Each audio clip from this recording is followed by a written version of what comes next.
अहमद गरीब लड़का था जो शहर के बाजार में ठेला लगाकर फल बेचता था। उसकी आंखों में गरीबी की लकीरें थीं और दिल उदासी से भरा हुआ था। वह चाहता था कि घर के हालात कुछ बदल जाएं। हर शाम को मायूस नजरों से आने जाने वाले लोगों को देखता रहता। आजकल उसके ज्यादा फल नहीं बिक रहे थे, इसीलिए वह परेशान रहने लगा था। लेकिन एक रात जब वह उस पुराने कब्रिस्तान के सामने से गुजरते हुए जा रहा था, अचानक ही एक झाड़ियों के पीछे से उसे किसी के रोने की आवाज आई थी। इस आवाज पर वह चौंक गया। जैसे ही झाड़ियों के पीछे गया तो उसके होश उड़ गए। अहमद नामक इस गरीब लड़के का नाम अहमद था और वह एक किराए के मकान में अपनी अम्मा और दो छोटी बहनों के साथ रहता था। अहमद ने मैट्रिक तक शिक्षा हासिल कर ली थी और उसके पिता का निधन हो गया था, इसलिए अब वह फल बेचकर अपना और अपने घर का गुजारा करता था। लेकिन उसके घर के हालात बहुत खराब थे। अब वह शहर की एक पुरौनक मार्केट में अपना फलों का ठेला लगाता था। लेकिन एक दिन शहर के हालात खराब हो गए और सारे ठेले वालों को वहां से भगा दिया गया। अजीब भगदड़ मच गई थी। अहमद परेशान सा हो गया और फिर वह एक सुनसान जगह पर आकर खड़ा होने लगा, जहां पर ज्यादा भीड़ नहीं होती थी। वह एक पेड़ के नीचे खड़ा होता था। लेकिन जैसे ही शाम होती, उसके साथ एक अजीब वाकया होने लगा। एक खूबसूरत सी लड़की जो नकाब लगाकर उसके ठेले पर आती है और उससे फल खरीद कर ले जाती। वह हर शाम अकेली आती थी और फल खरीदकर चुपचाप चली जाती। अहमद हैरान होता कि यह कौन है, कहां से आती है और हर रोज उसके ठेले से इतने सारे फल खरीदकर कहां ले जाती है। क्योंकि उस लड़की के कदम जिस तरफ उठ रहे होते, वहां तो वही पुराना कब्रिस्तान था जिसके बारे में तरह तरह के किस्से कहानियां मशहूर थीं। अहमद धीरे धीरे उस लड़की में दिलचस्पी लेने लगा था। फिर एक शाम को जब वह उसके ठेले पर आई तो वह उस लड़की से कहने लगा, तुम्हारा नाम क्या है? लड़की ने अपनी खूबसूरत आंखें उठाकर अहमद की तरफ देखा और कहने लगी, मैं एक परछाई हूं। इस बात का मतलब अहमद न समझ सका था।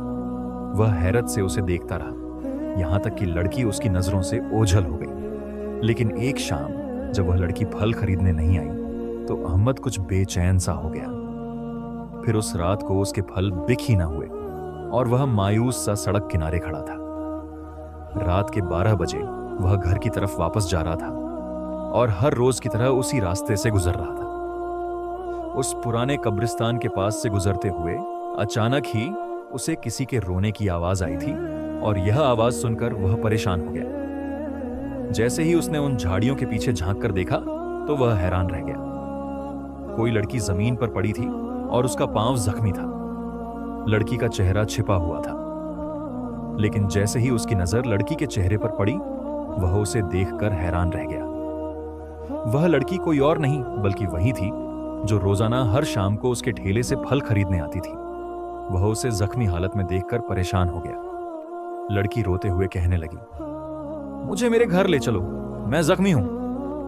अहमद ने उसे सहारा देकर उठाया था। फिर अहमद उससे कहने लगा, तुम्हारा घर कहां है? लड़की ने अपनी खूबसूरत आंखें उठाकर अहमद की तरफ देखा और कहने लगी, यहां से थोड़ी दूर उस कब्रिस्तान के पीछे मैं अपनी मां के साथ रहती हूं। अहमद उसे उसके घर की तरफ ले जा रहा था। अगरचे वह रात के खौफनाक अंधेरे में थोड़ा डर रहा था, लेकिन फिर वह लड़की से कहने लगा, तुम्हें किसने नुकसान पहुंचाया है? तुम्हारी यह हालत किसने की है? लड़की उससे कहने लगी, कुछ लोग मेरे पीछे पड़े थे। सब लोग मेरी खूबसूरती की वजह से मुझे परेशान करते हैं, लेकिन वे मेरी सच्चाई नहीं जानते। जिस दिन मेरा राज उनके सामने आया, वे लोग मेरे पीछे कभी नहीं आएंगे।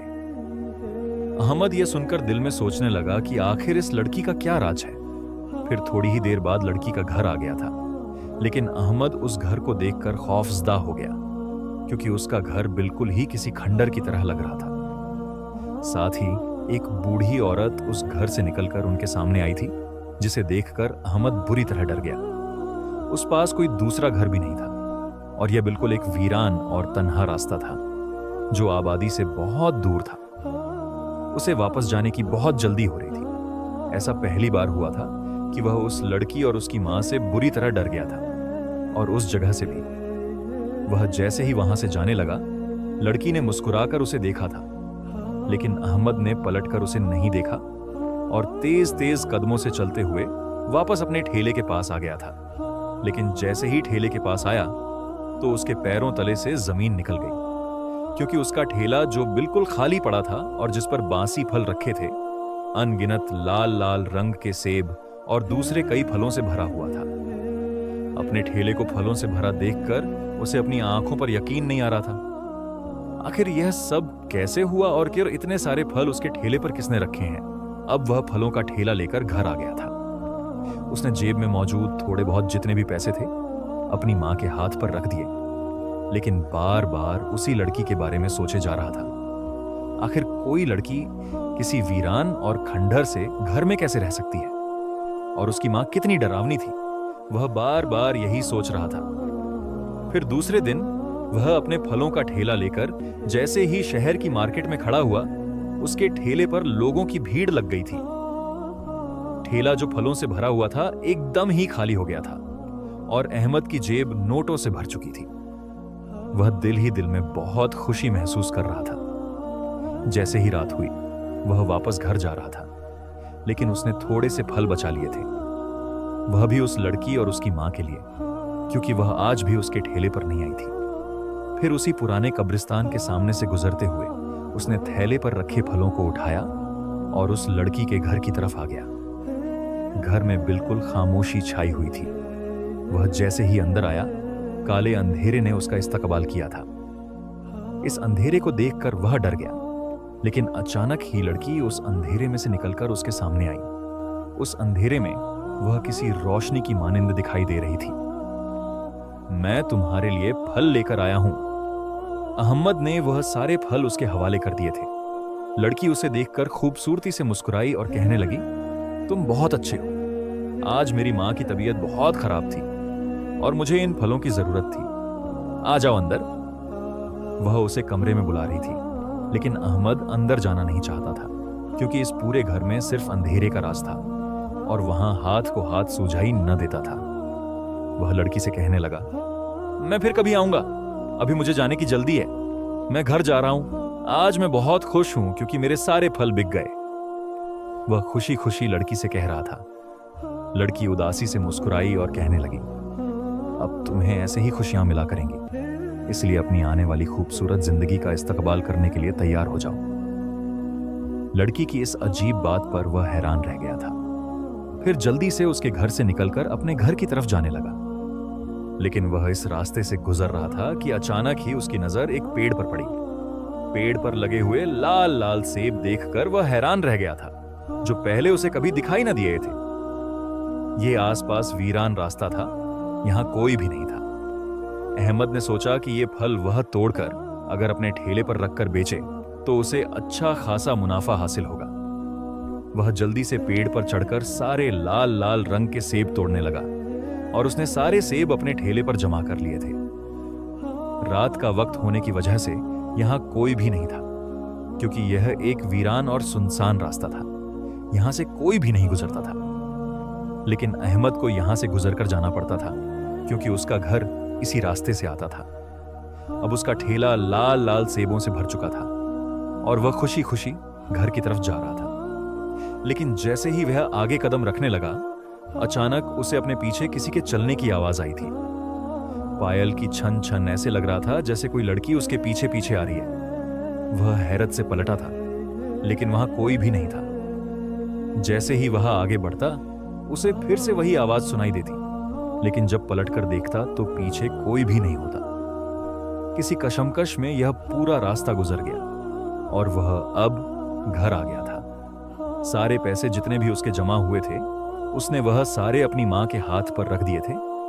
उसकी मां बहुत खुश हो रही थी और दोनों छोटी बहनें भी खुशी खुशी उसे कह रही थीं कि भाई, लगता है कि अब हमारे घर के हालात बदलने वाले हैं। जब हमारे पास पैसे आ जाएंगे तो हम एक बहुत खूबसूरत घर खरीदेंगे। अहमद कहने लगा, जरूर, मुझे यकीन है कि एक दिन हमारे घर के हालात बदल जाएंगे। रात को अहमद बिस्तर पर लेटा तो सोचने लगा कि आखिर वह पेड़ उसे पहले क्यों नहीं दिखाई दिया।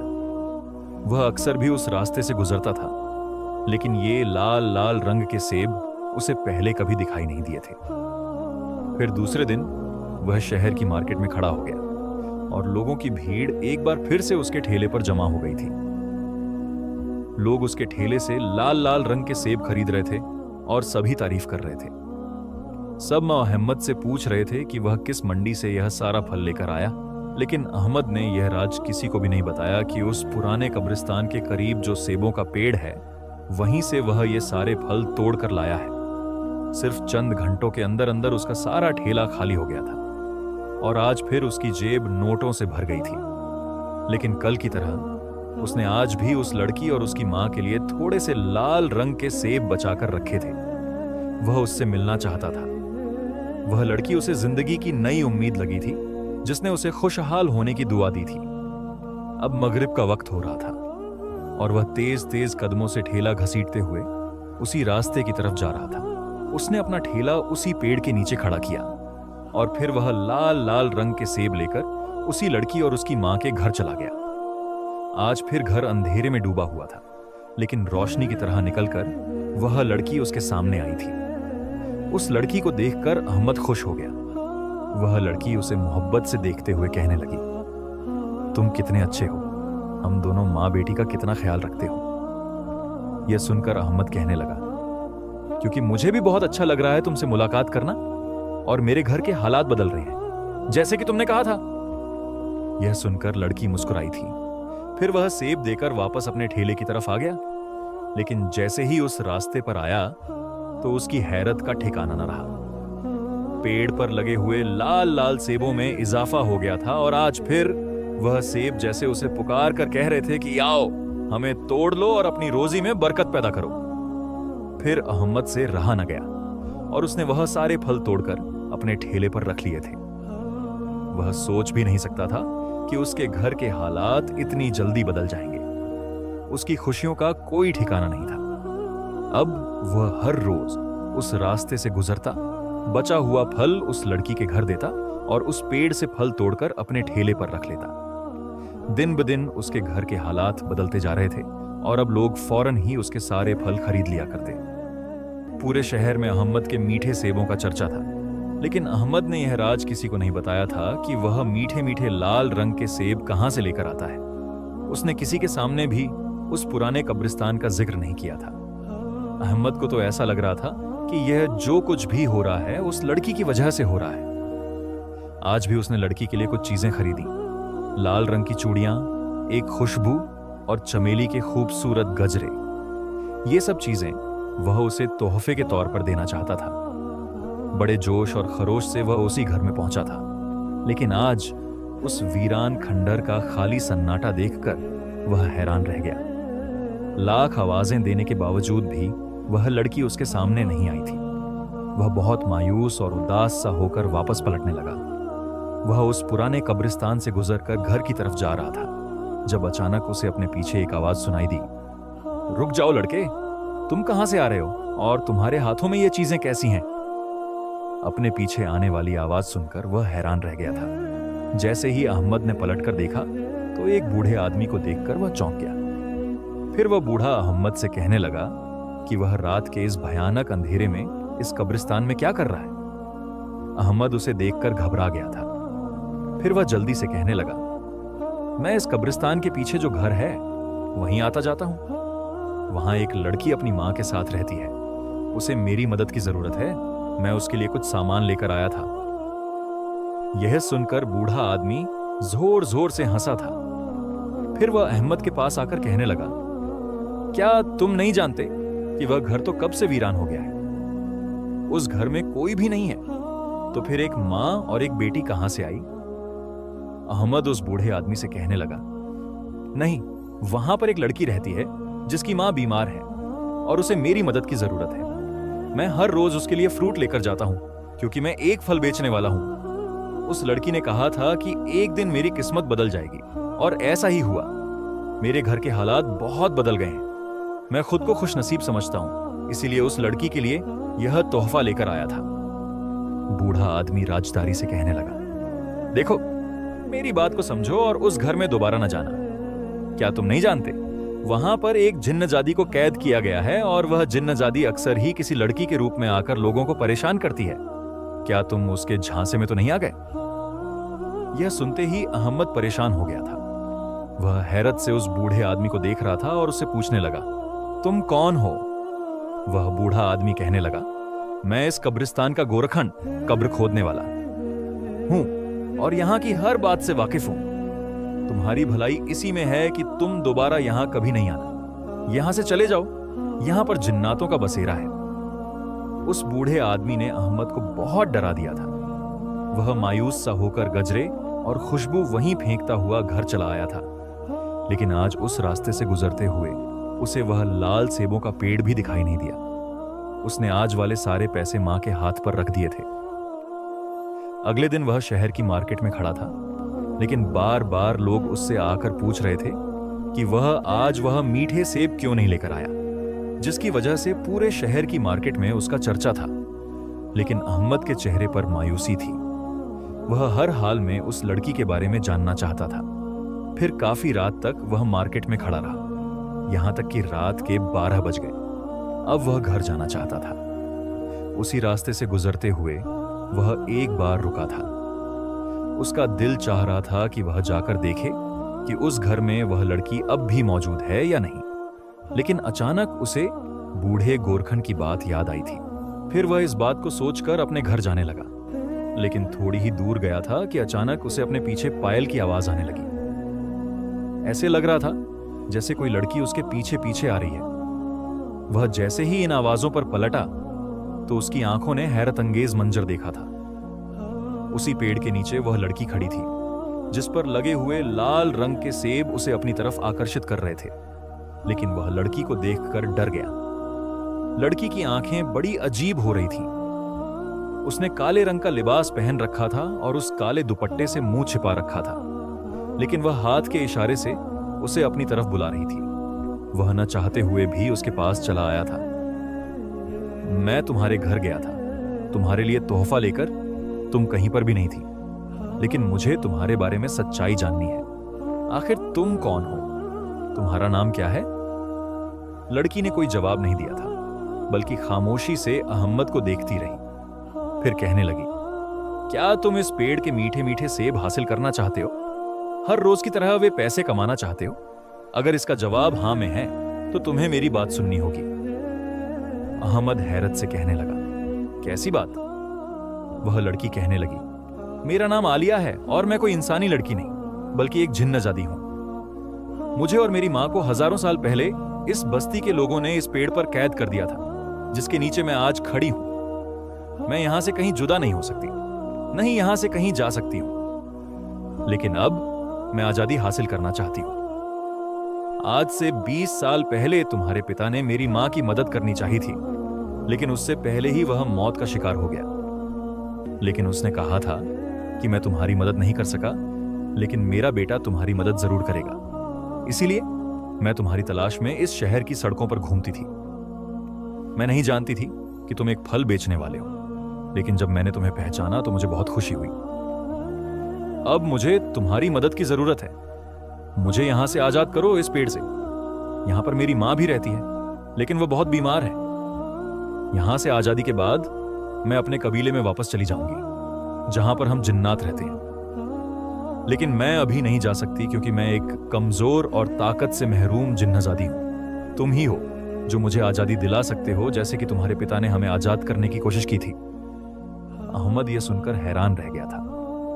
उसे अभी तक यकीन नहीं आ रहा था कि वह कोई लड़की नहीं, वह एक जिन्नजादी है, जिसकी मोहब्बत में अहमद गिरफ्तार हो गया था। फिर वह लड़की उसे कहने लगी, यहां से थोड़ी दूर एक पहाड़ है। उस पहाड़ के पीछे एक नदी बहती है। उस नदी का मीठा पानी और वहां उस नदी के पास लगे हुए चंद पौधे मेरी रिहाई का बाइस बन सकते हैं। तुम उनके पत्ते लेकर आना और उस नदी का पानी इस पेड़ पर छिड़कना। इस तरह से मैं और मेरी मां आजाद हो जाएंगे। मैं और किसी को यह राज नहीं बता सकती थी। मैं जानती हूं कि जिस तरह मैं तुम्हें चाहने लगी थी, उसी तरह तुम भी मुझसे मोहब्बत करने लग गए थे, और मेरी मोहब्बत में आकर तुम यह काम जरूर करोगे। मुझे यकीन है कि तुम मेरी मदद करोगे, मुझे और मेरी मां को यहां से आजादी दिलाओगे। वह जिन्नजादी बड़ी आस से अहमद को देख रही थी। अहमद ने एक गहरी सांस ली और कहने लगा, मैं तुम्हें आजादी जरूर दिलाऊंगा, क्योंकि तुम्हारी वजह से हमारे घर के हालात बदल गए हैं। इस पेड़ पर लगे हुए मीठे मीठे सेब बेचकर काफी हद तक मेरे घर के हालात बदल गए हैं। अब मैं खुद मुख्तार हूं, किसी का मोहताज नहीं। मैं तुम्हारी मदद जरूर करूंगा। जिन्नजादी आलिया यह सुनकर बहुत खुश हुई थी। फिर वह कहने लगी, मैं तुम्हारा इंतजार करूंगी। यह कहते ही वह उसके सामने से गायब हो गई थी। अगले दिन अहमद काम पर नहीं गया था, क्योंकि वह उसी पहाड़ी पर जाना चाहता था। जैसे ही उस पहाड़ी के पीछे गया, उसके पीछे बहती नदी और लगे हुए हरे रंग के पौधे देखकर उसे उस जिन्नजादी की बात पर यकीन हो गया था। नदी का पानी उसने बोतल में भर लिया था और चंद पत्ते भी उन पौधों के तोड़कर अपने पास रख लिए थे। जैसे ही वह वहां से आने लगा, अचानक किसी खौफनाक चेहरे वाले आदमी ने उसका रास्ता रोक लिया था। अहमद उसे देखकर डर गया। फिर वह आदमी कहने लगा, मैं एक जिन्नजाद हूं। तुम हमारी बस्ती का पानी और पौधे नहीं ले जा सकते। हम यहां किसी इंसान को आने की इजाजत नहीं देते।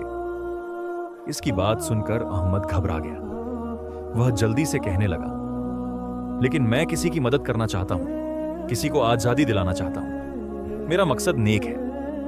वह जिन्नजाद कहने लगा, ये पौधे और पानी सिर्फ जिन्नात इस्तेमाल कर सकते हैं, इंसान नहीं। अहमद जल्दी से कहने लगा, मैं भी किसी जिन्नजादी की मदद करना चाहता हूं, जो हजारों साल से एक पेड़ की कैदी है। मैं उसे आजादी देकर खुशी महसूस करूंगा। यह सुनकर वह जिन्नजाद कहने लगा, ठीक है, तुम्हारा मकसद नेक है। मैं तुम्हें यह ले जाने की इजाजत देता हूं। यह कहते ही वह अहमद के सामने से गायब हो गया था। फिर उस रात के 12 बजे वह उसी पुराने कब्रिस्तान में आया और उस पेड़ के नीचे खड़े होकर वह उस नदी का पानी पेड़ पर छिड़क रहा था। साथ ही उसने वह पौधे भी उस जमीन के नीचे दफन कर दिए थे। उसकी खुशबू से एकदम ही हर तरफ रोशनी सी फैल गई थी। एक धुआं सा उठा और फजा में एक खुशी की आवाज गूंजी थी, मैं आजाद हो गई। मुझे यकीन नहीं आ रहा। वह जिन्नजादी झूम झूम कर नाच रही थी। अहमद दूर से उसे देखे जा रहा था। आजादी का एहसास क्या होता है? वह कोई जिन्नजादी आलिया से पूछता, लेकिन अहमद उसकी खुशी महसूस करके खुद भी खुश हो रहा था। फिर जिन्नजादी आलिया कहने लगी, अब मैं वापस अपने कबीले में जा रही हूं, हमेशा के लिए।